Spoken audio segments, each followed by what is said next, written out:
Hello दोस्तों, good morning. Bihar SSC exam जो inter level का होने वाला है, इसमें बहुत सारे छात्रों ने फॉर्म अप्लाई किए हैं और इनमें सीटों की संख्या कम है, लेकिन सीट जितनी भी रहे उन सीटों में से आपको एक सीट कब्जा करना है। तो आप अपना हिम्मत ना हारे और कुछ ही दिन बचे हुए हैं एग्जाम के लिए, जी जान लगाकर मेहनत करें। तो हम इसी पर एक बिहार एसएससी के लिए ही एक बात कहना चाहेंगे। रो रो कर हम अपनी शिकायत नहीं किया करते, रो रो कर हम अपनी शिकायत नहीं किया करते। ये वो वक्त है साहब, ये वो वक्त है साहब जहां हम अपनी हक छीन कर लिया करते। तो चलिए इसी शब्दों के साथ हम सब क्लास की शुरुआत करते हैं।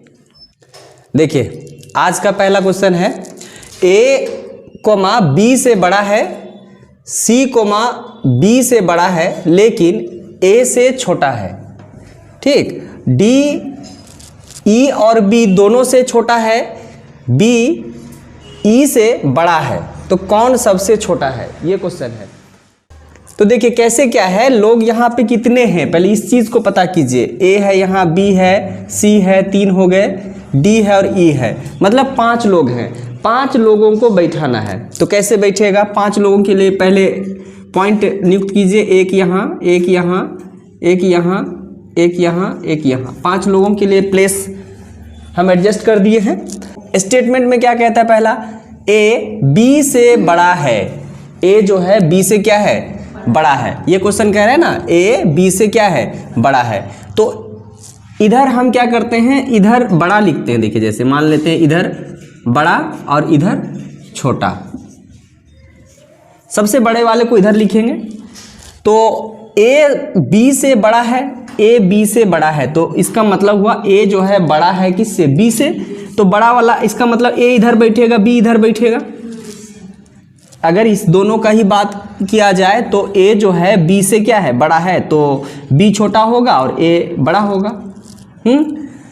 अब कह रहा है सी बी से बड़ा है, सी जो है बी से बड़ा है, सी जहां भी बैठेगा वो क्या होगा? बी से बड़ा होगा। तो बी से बड़ा होगा तो बी उधर होगा और सी इधर होगा, तब ना बी से बड़ा होगा सी।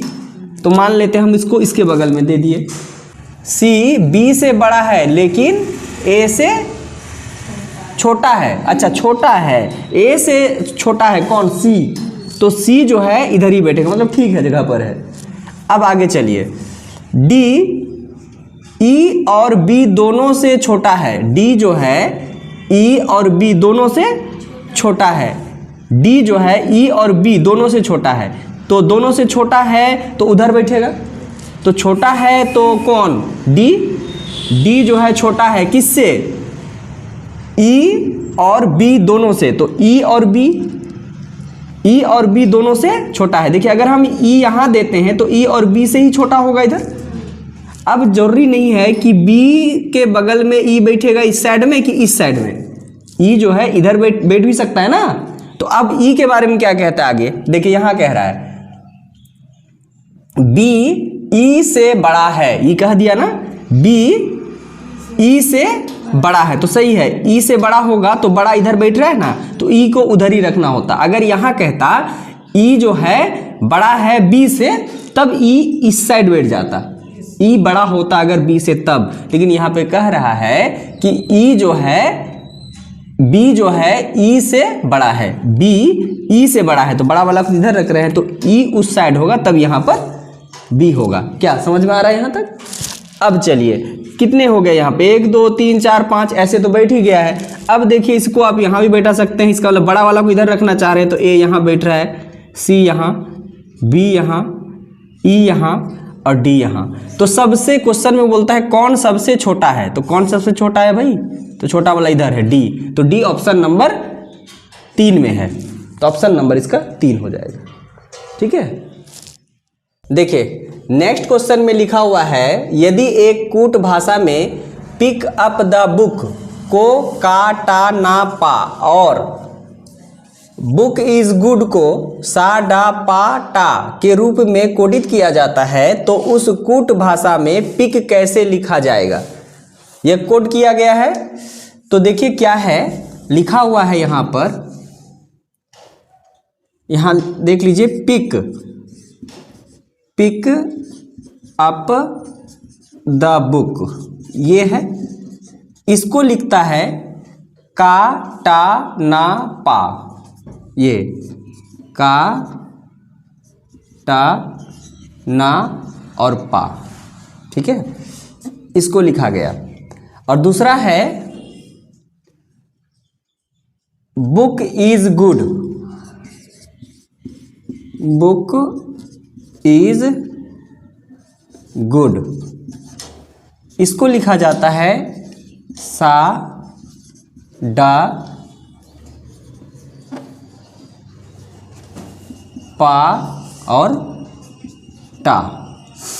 तो हमको निकालना किसका मान है, पिक का। पिक को क्या लिखा जाता है ये निकालना है।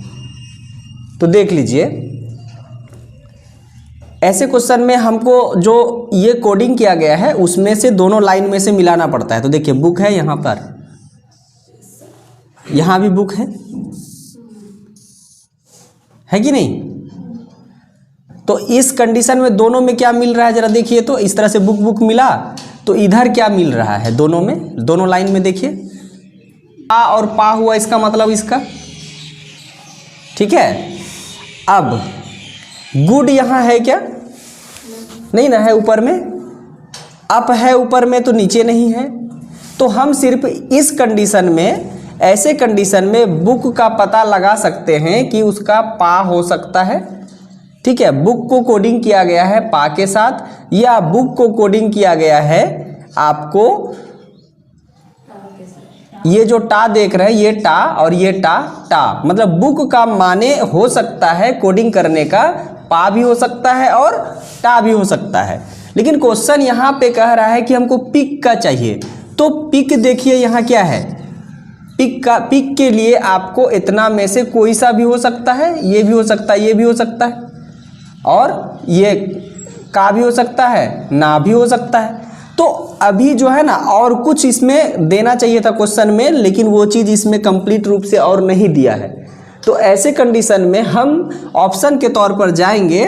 तो जैसे हमको किसको देखने बोला है, पिक बोला है, तो पिक अकेले बचना चाहिए था ना, वो ऐसा कुछ बच नहीं रहा है। तो ऐसे कंडीशन में हम क्या करेंगे, आंकड़े अपर्याप्त हैं, ऑप्शन नंबर डी, आंकड़े अपर्याप्त हैं, मतलब इसमें और कुछ उनको जानकारी देना चाहिए था जो नहीं दिया है। इसीलिए ऐसे क्वेश्चन में हम लोग लिखेंगे ऑप्शन आंकड़े अपर्याप्त हैं, ठीक है।